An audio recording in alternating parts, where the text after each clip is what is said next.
Hey guys, and welcome back to Let's Play Super Meat Boy. If you remember last time we finished Chapter 5, The Rapture, which was, its own way, my own personal version of hell, so today we're going to move on to Chapter 6, The End.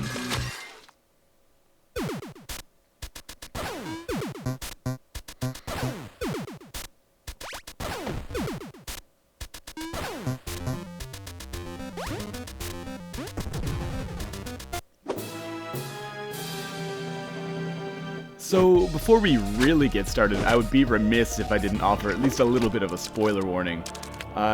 This is, in some ways, the end of the story of the game, so if you're very concerned or very invested in the saga of, Meat Boy, Bandage Girl, and Dr. Fetus, you should probably stop watching the video and pick it up again at a later date. Not that I'm discouraging you guys from watching it at all, just that if you don't want the story spoiled for you to a certain extent, now would be a good time to turn the video off. So thank you for watching, and I'll see you again whenever you choose to watch. For those of you sticking around, you know that this is not really, in any sense, the end of the game. It's not even really the end of the story, it's just kind of the end of the light world part of the story, and do not fear, it is not the end of this Let's Play. Beyond the fact that Cotton Alley comes next, and Cotton Alley is going to take me 100 years to beat in any kind of, well, with any kind of skill anyway, just because it's so difficult. You also have the fact that there's so many like warp zones, and dark worlds, glitch worlds, and some special bonus videos hopefully coming out. Not to mention characters that I need to unlock that I still need to get, so the Let's Play is not even close to over. There will be many, many more videos to come. But I'm really happy to be playing the end, because this is actually by far my favorite world in the entire game, and there's really not enough that I can say good about this world.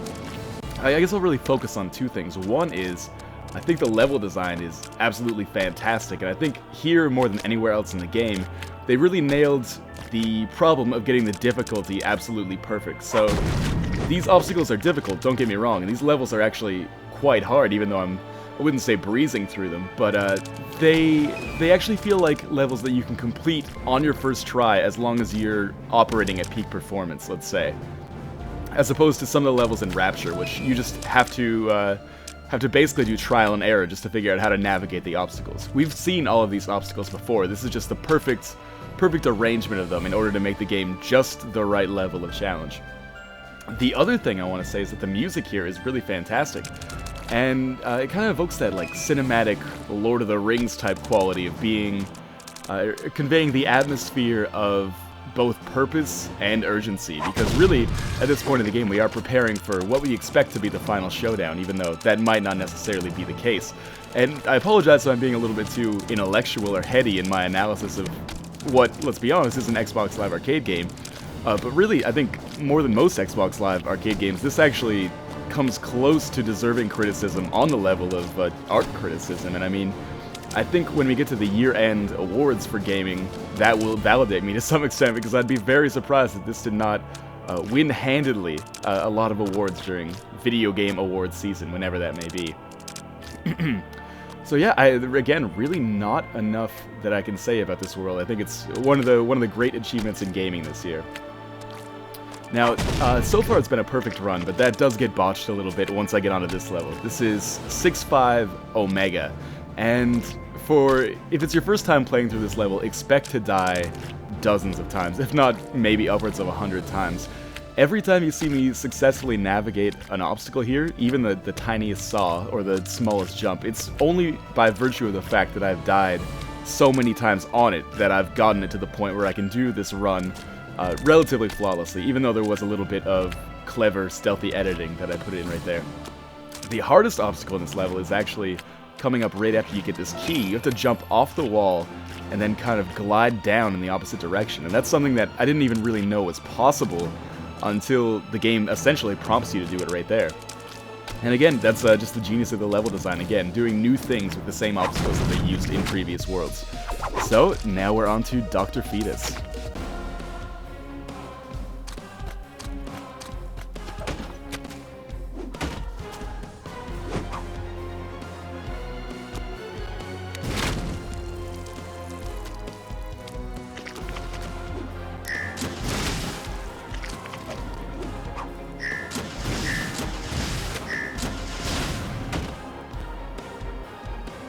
So this Dr. Fetus boss fight is by far my favorite boss fight, or I guess boss race if you prefer to call it, in the entire game.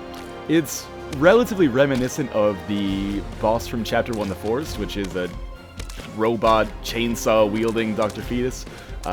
Probably a sentence that if you'd asked me in early life, I never thought I would actually say, particularly on camera. But in any case, there's three notable differences. One is that the jumps are a lot harder, particularly that jump right there. It takes a long time to master. Secondly, the saws are obviously more numerous. As opposed to a handful, you actually get a plethora of saws. And third, Dr. Fetus obviously is chasing you not with a chainsaw this time, but with a rocket launcher. And if you've been paying attention to this Let's Play and how many different ways the game has been dickish to me, as you could have guessed, it is a homing rocket launcher, so you can't stand in one place for too long. Again, I'm misrepresenting the difficulty a little bit. This level is actually quite difficult and took me a lot of practice to do well at. But this is a relatively good run. Just hit the switch and collapse the bridge like Mario.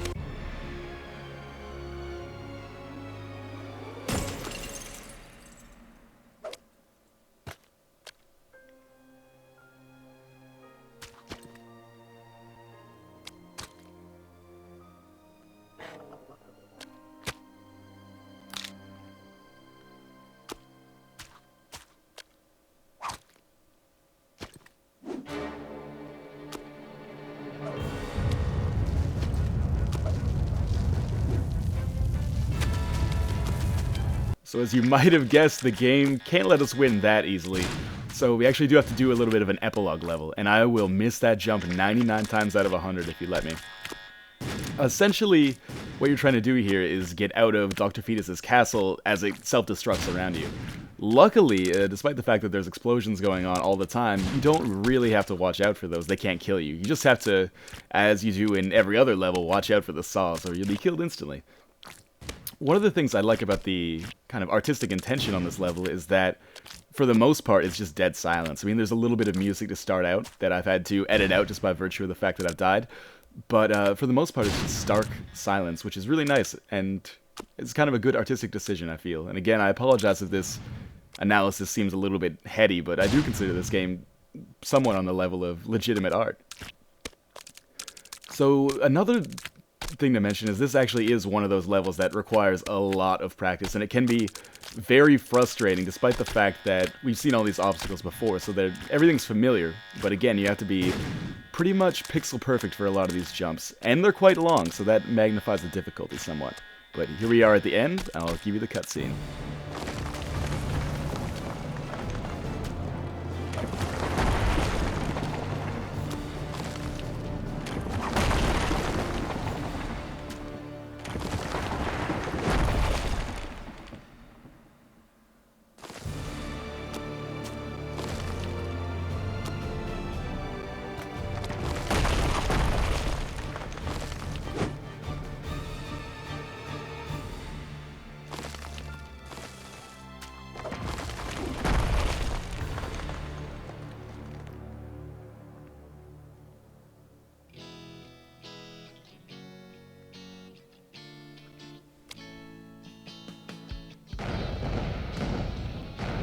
It's a nice little Fight Club reference there. I actually did not notice that my first run-through of the game.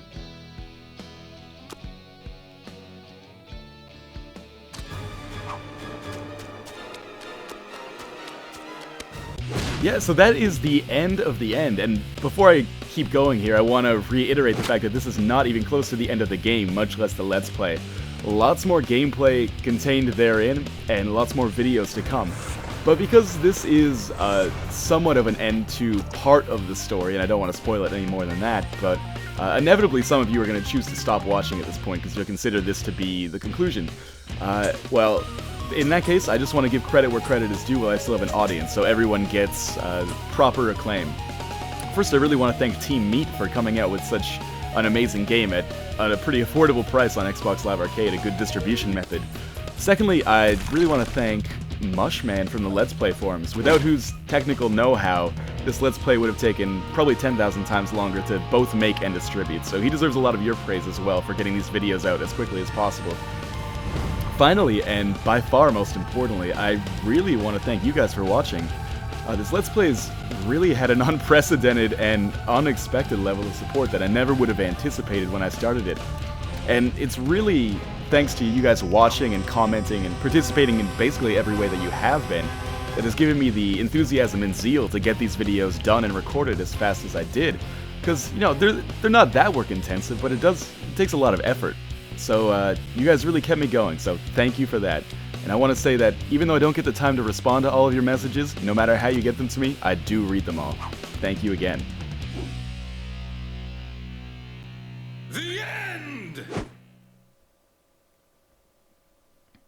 So yes, after our period of shoutouts, we can move on in the game, and we've just unlocked Cotton Alley. And I expect that is going to be quite a pain in the ass for me to finish. But in any case, thank you guys for watching, and I'll see you next video.